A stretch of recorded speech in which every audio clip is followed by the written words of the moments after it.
Halo semuanya, ketemu sama gue Sony dan hari ini emang gue mengisi sesi Lazy Talk, cuman ini agak beda ya dari Lazy Talk biasanya karena agak terpisah sama konten-konten gue biasanya yang gue bikin. Dan kalau misalnya kalian nggak suka dengan seperti ini ya tulis aja di bawah, atau kalau misalnya kalian pengen bikin seperti ini juga ya tulis aja di bawah juga di kolom komen. Dan gue sih nggak pengen ini dijadiin biasa untuk Lazy Talk karena topik ini tuh lebih ngebahas masalah shortage di GPU, dan sebenarnya bukan di GPU doang tapi di semua semiconductor. Ini emang ada shortage di seluruh dunia dan ini yang mau gue bahas topiknya di Lazy Talk kali ini. Nah, karena topiknya seperti ini, kita nggak bisa bikin seperti full voice over karena footage itu agak susah untuk kita mencarinya dan untuk mendapatkan footage yang sesuai dengan apa yang gue omongkan. Nah, jadi di sini topik yang gue mau bahas masalah keterbatasan GPU yang sebenarnya itu nggak cuma karena satu hal tapi ada banyak hal. Jadi ini cukup banyak dari kalian yang mempertanyakan, terus banyak yang mempertanyakan kira-kira sampai kapan shortage untuk GPU ini, terus kenapa shortage terjadi, dan kenapa harga VGA sampai sekarang harganya masih semakin naik dari grafiknya. Jadi yang pertama gue mau bahas adalah banyak orang yang bilang kalau ini adalah penyebabnya karena mining, karena demand yang sebenarnya tinggi dan segala macam. Itu semuanya benar. Mining adalah salah satu faktor doang tapinya. Terus kita juga bisa ngeliat kalau banyak orang yang rebutan, terutama di zaman COVID, banyak orang yang sepertinya lebih banyak di rumah dan mereka bisa meluangkan waktu untuk menggunakan GPU yang lebih mahal karena waktunya lebih worth it. Kalian banyak yang kerja di rumah. Terus banyak orang yang belajar juga. Sekarang machine learning itu menggunakan GPU juga, walaupun ini jumlahnya nggak banyak. Dan karena kita bisa menggunakan jasa seperti AWS atau segala macam untuk menggunakan cloud computing, itu kita bisa menyewanya seperti dari Google Colab dan segala macam. Tapi masih banyak orang yang ingin belajar sendiri dan menggunakannya di rumah. Jadi itu juga salah satu penyebabnya. Terus yang ketiga adalah ada banyak banget sih sebenarnya masalah konsol. Kalian juga harus melihat kalau konsol itu mengalami shortage dalam produksi. Jadi kalau kita melihat Xbox dan PS5, kita masih bisa lihat kalau jumlahnya itu masih benar-benar sedikit banget di zaman sekarang. Kalau kalian mau beli PS5, harganya ya pasti akan di markup. Mau beli Xbox ya, gue nggak tahu ya, di Indonesia emang nggak ada resminya untuk Xbox Series X.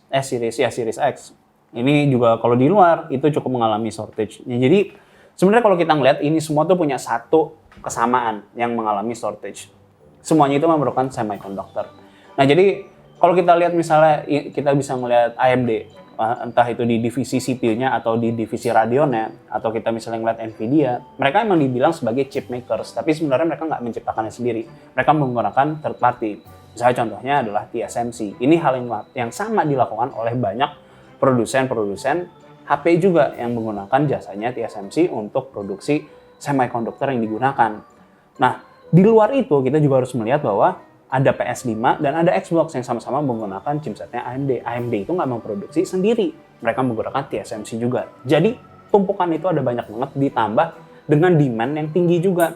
Bahkan banyak yang menyatakan untuk para chip makers ini bilang kalau demand itu di luar perkiraannya mereka. Demand untuk GPU high-end itu bahkan melebihi dari tahun-tahun yang sebelumnya. Jadi kita bisa melihat kalau tren itu semakin menaik dan semakin tinggi. Terutama kalau kita melihat perbandingan dengan GPU yang sekarang kita ada dengan high-end dan ya mid-end ke high-end, itu performanya cukup tinggi meninggalkan GPU sebelumnya. Terutama kalau kita lihat performa yang AMD miliki. Itu benar-benar jauh banget meninggalkan misalnya seri 5700 XT. Terus kalau kita ngeliat misalnya konsol, itu juga performanya berkali-kali lipat lebih jauh daripada konsol SGN-nya dibandingkan kalau ya kita ngeliat konsol yang sebelumnya ada. Misalnya loncatan dari PS1 ke PS2, PS2 ke PS3, PS3 ke PS4, dan PS4 ke PS5 itu benar-benar abundance in features and technological advancement. Jadi ada jauh banget untuk kita ngomongin masalah graphic fidelity, teknologi yang digunakan, cara merendernya, rasterization performance, itu ada benar-benar jauh banget untuk kita bandingkan. Nah, ditambah lagi sekarang apa sih yang orang suka banyak yang lupakan itu adalah masalah semiconductor yang digunakan di dalam mobil-mobil. Sekarang kalau kalian lihat mobil electronics atau mobil electric cars itu banyak banget yang menggunakan chipset atau menggunakan semiconductor di dalamnya. Satu mobil itu bisa menggunakan banyak semiconductor di dalamnya. Nah, kalau kita ngomongin masalah keterbatasan ini, dampaknya itu nggak cuma di GPU doang untuk masalah shortage-nya. Jadi kalau kita lihat sekarang nih, untuk kita bisa bilang kalau sekarang itu ada di point krisis lah, atau krisis point dalam semiconductor atau chips shortage. Jadi kita nggak cuma ada di wilayah HP, nggak cuma di konsol, nggak cuma di PC, nggak cuma di laptops, Tapi juga kita bisa lihat kalau produksi mobil itu banyak yang terhenti. Kita bisa lihat contohnya adalah Ford atau yang kemarin di Texas dan di Texas itu mereka harus idling plantnya atau production plantnya karena nggak ada chip yang tuh dipasangin ke mobilnya. Kalau mobilnya udah jadi tapi chipnya nggak ada, ya mereka buat apa? Mereka nggak akan bisa ngejualnya. Terus selain ada Ford, kita bisa ngeliat ada Mitsubishi, ada Honda, ada General Motors, ada Nissan, Toyota, dan VW. Ini adalah salah satu beberapa brand mobil yang semuanya itu mengalami shortage dalam semiconductors yang akhirnya mereka nggak bisa produksi dan nggak bisa memenuhi pasar. Jadi nggak cuma di bidang PC doang. Nah kalau kita ngomongin masalah di PC, kita bisa lihat sebenarnya pertama kan ada scalpers juga. Nah kalau kita ngomongin masalah scalpers itu berarti kan kita ngomongin di seluruh dunia. Nah salah satu scalpers ini sempat ada yang membahas sebenarnya. Waktu itu dia bilang kalau di zaman sebelum pre-COVID, itu mereka banyak yang ngejualin masalah tiket atau melalui Ticketmaster dan segala macam. Mereka itu scalping dari situ dan ngejual lagi tiketnya dengan harga yang lebih tinggi. Atau bisa dibilang calo. Karena nggak ada event sama sekali, mereka cari apa sih yang lagi dicari sama orang. Yang dicari sama orang ternyata yang paling mudah untuk didapatkan adalah GPU. Nah jadi GPU-GPU yang habis ini, yang kalian bisa temukan misalnya di Amazon, di Newegg, atau misalnya ya bahkan di webnya AMD sendiri, itu kalian bisa membeli. Nah itu isinya banyak bot juga. Nah yang gue bingung kenapa misalnya Nvidia atau AMD itu nggak menerapkan suatu sistem pembayaran yang lebih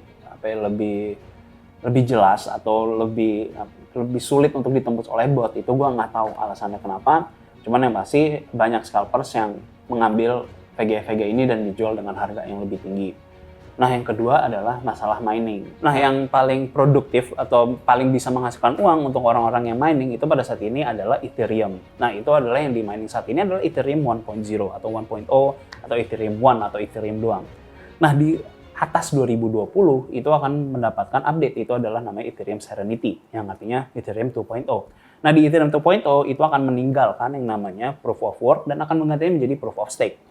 Nah di sini mungkin gue rasa banyak orang yang nggak memahami sebenarnya apa yang sedang dilakukan oleh Ethereum dan masa depan Ethereum itu seperti apa. Pertama kalau kita ngomongin masalah mining, gue setuju banget kalau mining benar-benar nggak healthy banget untuk dunia.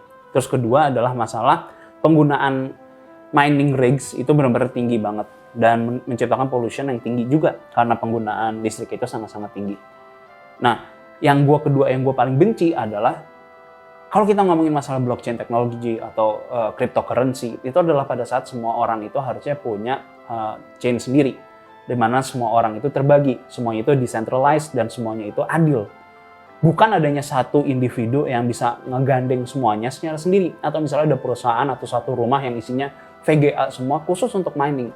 Karena menurut gue dari awal penciptanya seorang yang ingin menciptakan blockchain teknologi berdasarkan untuk cryptocurrency itu nggak menginginkan hal tersebut. Mereka menginginkan semuanya itu tersebar secara rata. Jadi nggak ada orang yang bisa memegang semuanya atau bisa satu orang yang mining semuanya gitu loh. Jadi harusnya itu adalah orang-orang di rumahan yang punya ada waktu kosong misalnya ya udah VGA-nya digunakan untuk mining. Dan ini yang sebenarnya akan diajarkan oleh William kalau kalian itu misalnya punya suatu VGA dan VGA-nya kalian nganggur, misalnya kalian kerja atau segala macam, kalian tinggalin nyala aja di rumah kalian dan itu bisa mining. Itu gue nggak mempermasalahkan sama sekali. Tapi pada saat ada orang yang harus ngeborong semua VGA untuk dia kumpulin dan untuk dia mining sendiri, menurut gue itu udah jauh banget dari konsep miningnya itu sendiri. Jadi kalau kalian emang, ya gue tentunya nggak menyalahkan, tapi gue cuman nggak suka dengan sistem seperti itu, di mana menurut gue itu cukup menyeleneh dari teknologinya cryptocurrency dan apa itu yang dimaksud dengan proof of work. Karena menurut gue itu harusnya terbagi rata dan orang-orang yang punya sistem itu bisa mendapatkan imbalan lah dari menggunakan sistem koin yang menggunakan proof of work itu untuk memvalidasi semua transaksi dan segala macam yang ada di networknya atau di dalam suatu blockchain. Nah orang-orang yang pada membeli ini terutama gue lihat sih tren itu banyak yang sebenarnya mereka nggak tahu teknologinya cryptocurrency itu seperti apa, Ethereum itu seperti apa, karena mereka cuma ngeliat bahwa gue mining gue bisa mendapatkan uang. Sekarang kalau gue bisa ngambil contoh, sekarang kita ngambil contoh RTX 3070 yang gue selalu bilang kalau itu adalah salah satu VGA yang menarik banget dengan harga yang ditawarkan. Itu adalah RTX 3070. Dulu waktu di awal kalian bisa lihat reviewnya gue bilang kalau harganya 9,3 sampai 9,7an. Itu adalah RTX 3070 dari iGame. Gue udah review itu VGA dan gue bilang 9,7an. Sekarang harganya 20 jutaan ke atas. Menurut gue agak nggak masuk akal karena sebenarnya kalau kalian misalnya membeli itu VGA dan kalau kalian mining selama 3 bulan kalian udah bisa modal balik dan membeli VGA-nya. Kalau sekarang harga VGA 20 jutaan, berarti otomatis dengan 30-70 kalian membutuhkan waktu yang lebih lama untuk mendapatkan modal balik dari pembelian kalian untuk ngebeli VGA-nya. Nah, jadi dari sini aja gue rasa mereka harus menaikkan harganya, karena kalau VGA-nya itu bisa modal balik dalam secepat itu, ya mereka nggak pengen ngejual VGA-nya juga. Karena buat apa dijual VGA-nya kalau dalam waktu 3 bulan modal balik hanya dengan menggunakan mining doang. Karena 3070 itu hash rate-nya harusnya sekitar 60-80 kalau kalian menggunakan 200-250 watt dalam VGA-nya kalian, atau ya sekitar MHS itu ya hash rate-nya itu sekitar 60-an sampai 80-an untuk 3070 untuk mining Ethereum misalnya. Jadi ya kalau kita ngeliat seperti ini ya tentunya banyak orang yang mengambil VGA untuk mining karena benar-benar profitable banget, dan untuk saat ini memang benar Ethereum itu benar-benar profitable banget. Tapi pada saat udah berubah ke 2.0, orang itu harus staking, di mana mereka memerlukan sekitar 32 Ethereum coin untuk menciptakan node-nya mereka sendiri dan terbangun suatu blockchain. Nah, pada saat ini divalidasi ya itu harus online sendiri. Nah, jadi masa depannya adalah ya orang nggak akan ada yang bisa mining lagi. Nah, pada saat orang ini nggak ada yang bisa mining, berarti VGA-nya kan akan nganggur. VGA ini yang nanti akan membanjiri pasar. Dimana menurut gua kalau untuk storage dalam bidang chipnya atau semiconductorsnya ini akan terus berlanjut. Tapi kalau kita ngomongin VGA, gue yakin pasar akan dibanjiri oleh VGA bekas mining, karena orang-orang ini akan baru menyadari kalau Ethereum itu udah nggak profitable untuk di mining dan bahkan nggak bisa di mine lagi karena udah menjadi proof of work, di mana mereka harus staking koin sebanyak 32. Dan kebanyakan dari orang ini yang gue sempat tanya dan gue sempat ngobrol, ya mereka beneran banyak yang nggak paham tentang teknologi cryptocurrency itu sendiri, dan mereka setiap mendapatkan Ethereum ya langsung dijual, harganya tinggi dijual. Jadi bukan mereka simpan dan akan mereka gunakan untuk staking. Jadi dari awal kita udah paham bahwa kebanyakan orang-orang ini hanya mengikuti tren dan mengikuti pasar doang kalau VGA itu digunakan untuk mining.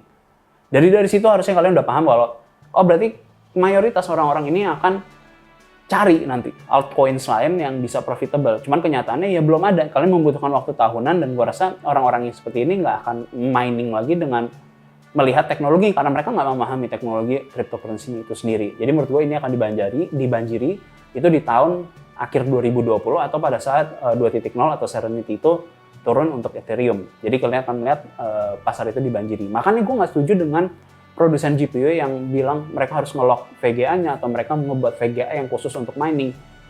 Itu nggak akan ada gunanya kalau orang udah nggak menggunakan mining lagi dan misalnya udah transisi ke ASIC mining. VGA-nya jadi sampah, jadi polusi, nambah-nambahin polusi yang ada di dunia, dan VGA itu nggak bisa digunakan untuk apa-apa lagi. Kalau misalnya untuk kita ngomongin VGA miliknya Nvidia, menurut gue itu masih sangat akal kalau misalnya nggak ada portnya sama sekali. Kalian masih gunakan itu untuk machine learning. Kalian masih bisa gunakan itu untuk batch-batch tertentu. Kalian bisa colok ke VGA-nya kalian, VGA kalian ke motherboard-nya kalian bisa pilih VGA yang kedua yang dicolok yang tanpa adanya HDMI output atau DVI output atau misalnya DisplayPort output, itu nggak masalah karena kalian masih bisa gunakan untuk machine learning. Tapi buat yang orang-orang misalnya cuma punya satu untuk main game, berarti kan itu nggak ada gunanya dong kalau udah nggak dipakai orang untuk mining. Makanya gue benar-benar nggak setuju dengan suatu produsen GPU yang menyatakan kalau ya gue cinta lingkungan, gue mau melindungi suatu pasar gamer dengan menciptakan nih VGA khusus untuk para miner. Ya nggak usah, karena menurut gue untuk para gamer pada saat ini kalian cuma perlu harus sabar aja sampai akhir tahun. Kita masih bisa hidup gitu loh tanpa main game. Kalian masih bisa cari sesuatu yang game yang nggak harus heavy load, nggak harus memerlukan VGA high end. Dan kita cuma tunggu aja sampai orang-orang ini sadar bahwa mereka udah nggak profitable lagi untuk mining.